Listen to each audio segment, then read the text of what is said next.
All right, I'm going to read two short essays. The first is about my dad, and the second is about my kids. The first is called Captain Love. From the time my siblings and I were very young, our blind parents taught us to assist them in ways they could not assist themselves. So we accompanied them grocery shopping, we read their mail, we sat next to them in theaters and whispered what we saw on the screen. We told them when they were wearing porn. They did not wear porn often, as far as I know, and it could be that our mother never wore it at all. Perhaps our father wore it only once. All I know for certain is that he arrived home from work one day, so wet from a summer storm that his white dress shirt had turned transparent, revealing his t-shirt beneath, on which was a picture of a naked man and woman. At first I thought the couple was wrestling, with the man having pinned his smaller opponent to the floor. But then I noticed that the opponent was wearing heels. No, I concluded, this was something else. I closed my comic book, rose from the couch, and moved toward my father to get a better look. And my father, blind since the age of 12, the age I was at the time, asked who was there. By then I understood what the couple was doing.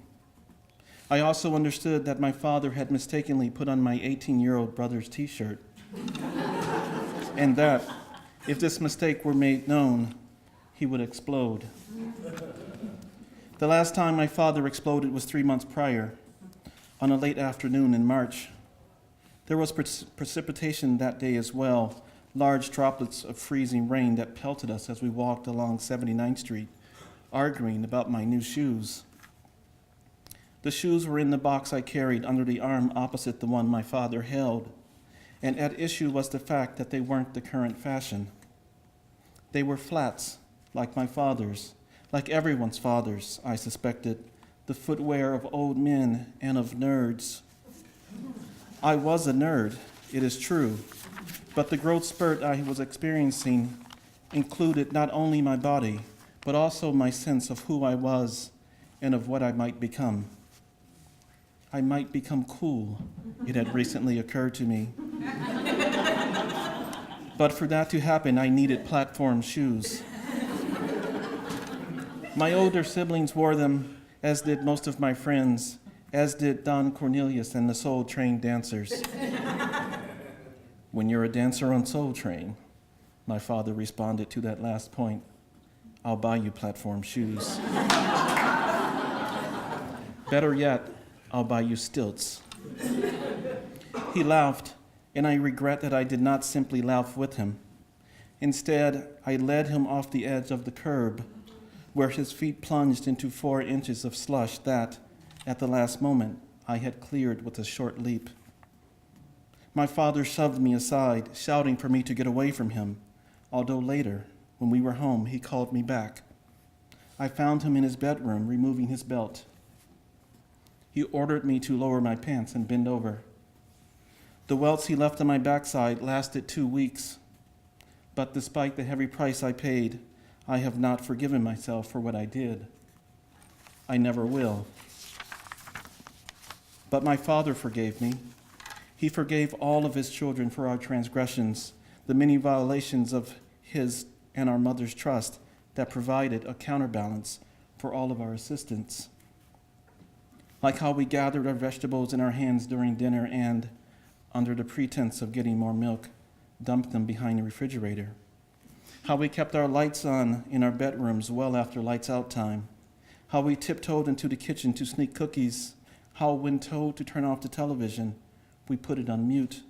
And how, if we were in front of the house playing a particularly captivating game beyond the curfew, we remained silent as our father stood on the porch, his hands cupped to his lips, calling our names. Transgressions we might have gotten away with if lights and televisions did not hum, vegetables did not rot, neighbors did not snitch, if cookies ate themselves. But sometimes we were so guilt-ridden that we voluntarily confessed our crimes. And sometimes, feeling mischievous, as I was that late afternoon when my father came home wearing porn, we threw each other under the bus. "Who's there?" he asked again. It's me," I said. "Oh, hi, Jerry," he responded. "Really coming down out there." He set his briefcase on the floor before folding his cane and putting it in the closet. "I'm soaked." "Right down to your t-shirt," I noted. "And to my socks," he said. He knelt and began unlacing his shoes. As soon as I left work, it started, and it hasn't stopped since. My father was a high school teacher. His school was an hour and a half away by public transportation, a trip that required 2 subway trains, a bus, and a 3-block walk. During the course of his return commute, he must have encountered hundreds of people. What had they thought upon seeing him, I wondered? That he was a hippie? A swinger? A madman? An undercover cop?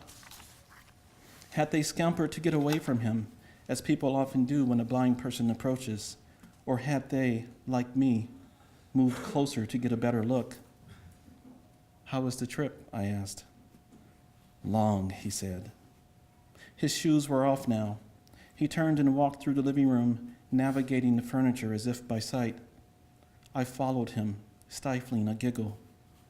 "Anything, bizarre happen on the way home?"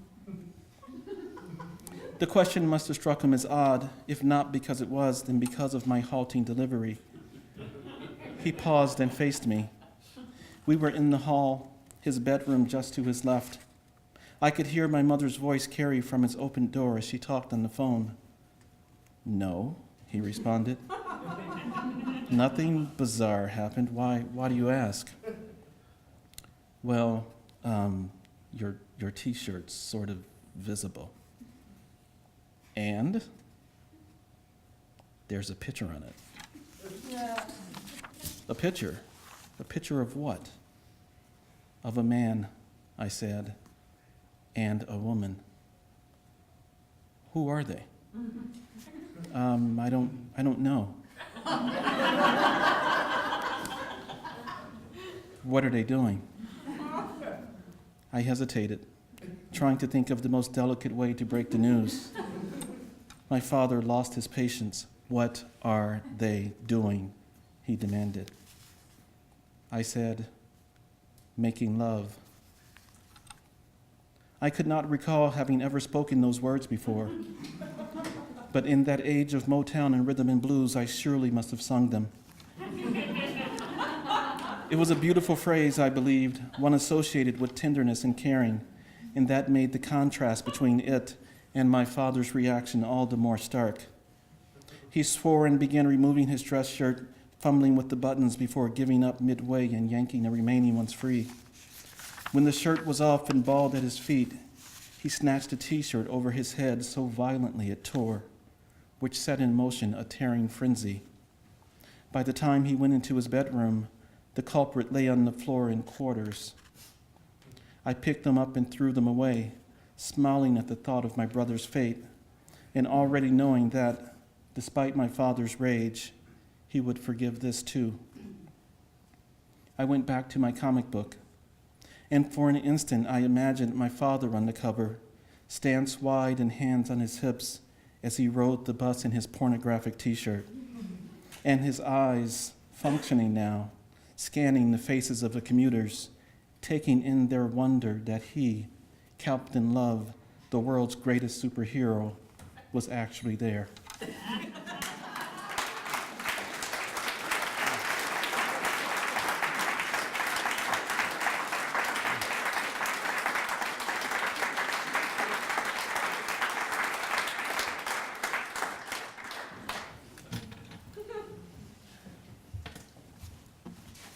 How to make a slave.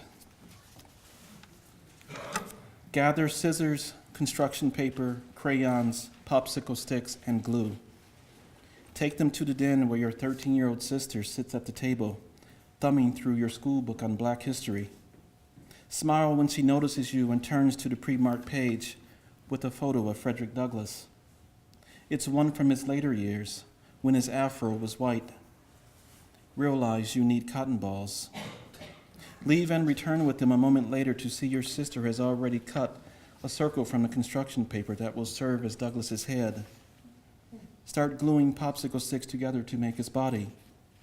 As you work silently, your sister tells you basic facts about slavery and abolition that you will present to your class. You will end the presentation by saying with passion that Frederick Douglass is your hero, which will not be true because you are only 10 and the things you are learning about Black history make it difficult to feel good about his life, and sometimes yours. But feel good about the beating he gave his master. Your classmates feel good about it too.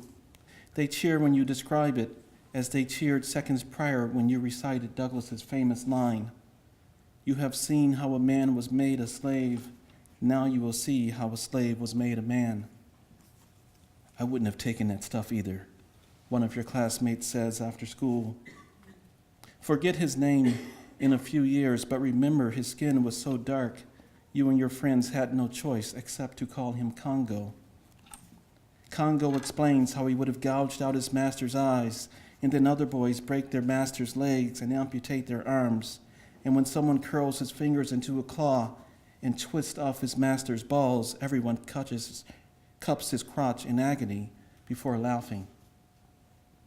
Enjoy how wonderful it feels to laugh at that moment.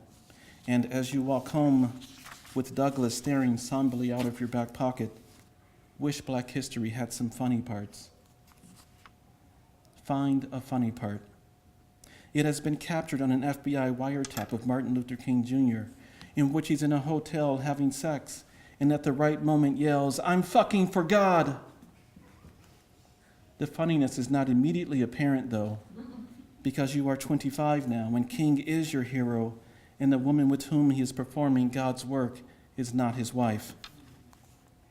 Wonder with indignation how he could do such a thing, but come to terms with the complexity of humankind and the idea of moral subjectivism while smoking the second of 3 bongs. Now it is clear that the important thing here is not the messenger, but rather the message. It is also clear that the message bears repeating. After you repeat it, your girlfriend looks confused. She opens her mouth as if to respond, but all she does is stare up at you, not even blinking when a bead of sweat falls from your forehead onto hers. Try to explain that you are only quoting some Black history, but be overtaken by the giggles and conclude that this is not a conversation for this time, not when you have smoked 3 bongs and are doing God's work. Thank you. This is funny stuff. It's all right. Do not let the title fool you.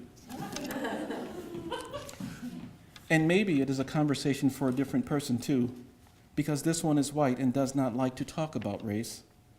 She does not even see race, she has said, having taught herself to judge individuals solely by their character and deeds. She is post-racial, the first post-racial person you have ever known. But because the term has not yet been invented, you just think she's stupid.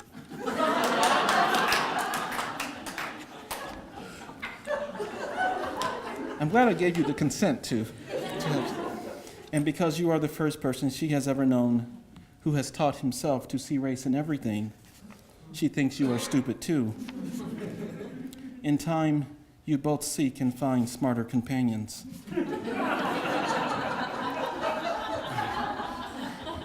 Yours, like Frederick Douglass, to use a phrase from that earlier era, is a mulatto. This appeals to you a great deal because you know mulattoes give race a lot of thought, and so she probably would not mind helping you see it in places you might have missed.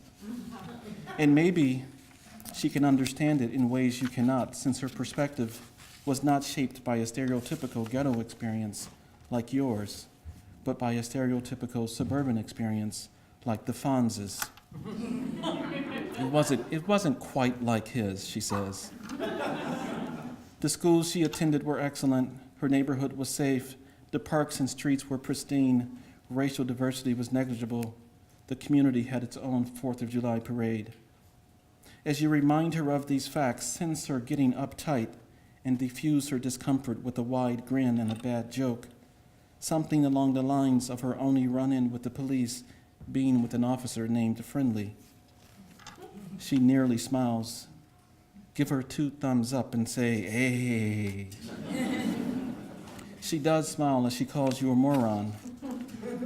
But seriously, she continues, and do not interrupt when she relays some of the challenges she faced being one of the few black kids in high school. You have been disappointed by how little she talks about race, to say nothing of her inability to see it everywhere, so her self-pity is a rare treat. Nod sympathetically when she broadens her grievances to include her family, the stares and snickers her parents faced in restaurants, how her brother was routinely followed by mall security, how her sister had trouble getting a date for the prom. Say that while these are excellent blights against our community, they are relatively benign. Some people, like you for instance, lived in communities with drugs, gangs, crime, bad schools, police brutality, and the collective view that white people were and would always be racist.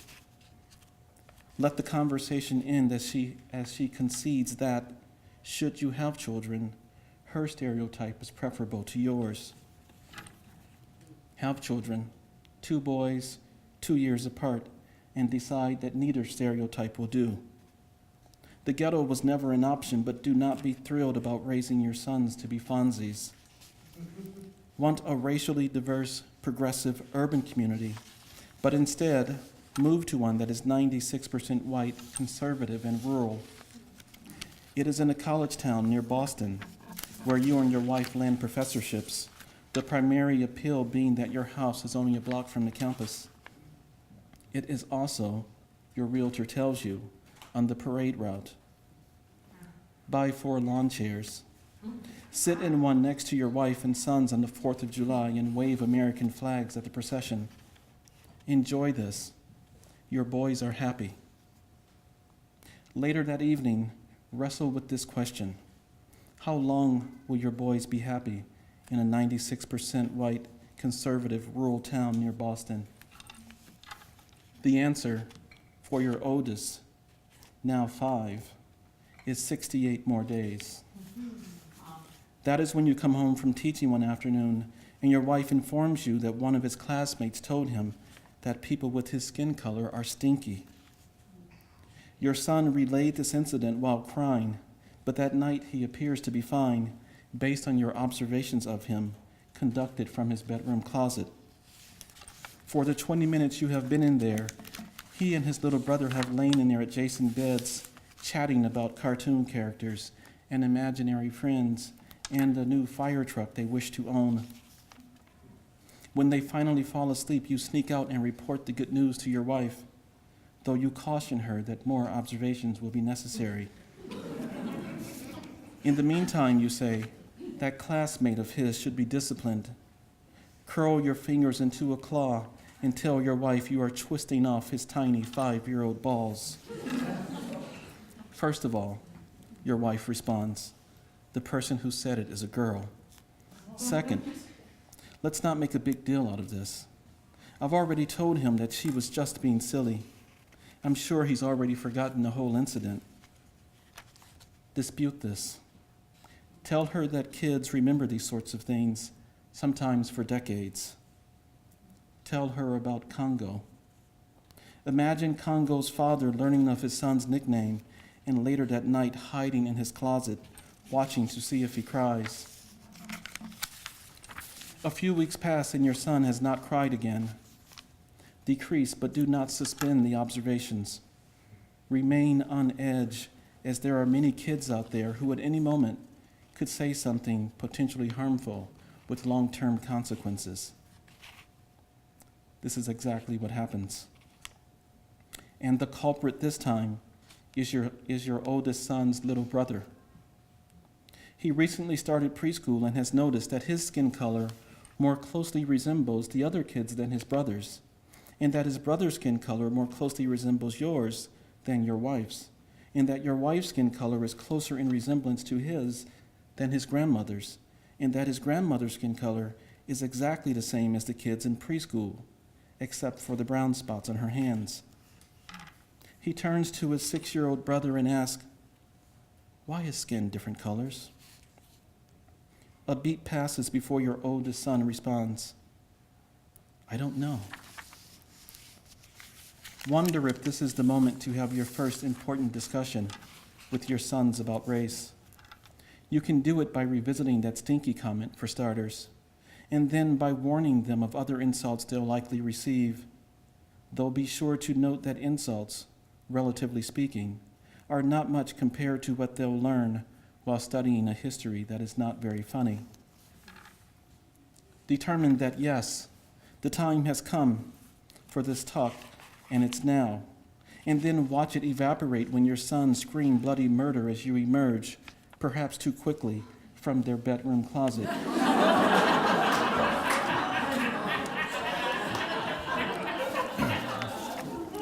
Fail at your attempts to calm them before your wife hurries into the room and catches the full rush of their bodies. She sits with them on the bed as they wail through tears that you frightened them. Your wife gives you a look that foretells a coming drought of affection. And your boys give you looks that make you seriously wonder if you have the capacity to be a good father. Conclude that you probably do not, but decide to give yourself a fighting chance by ending your subjection to race. Tonight, the boys will sleep with their mother, and you will sleep alone in their room. But tomorrow evening, while the boys are in the den playing with their new fire truck, find your wife. She will be sitting at the kitchen table grading papers. Scoop her a dish of mint ice cream. Lower yourself across from her. Stare into her eyes and say this: "You have seen how a man was made a slave. Now you will see how a slave was made a man." She will look confused. Explain. Thank you.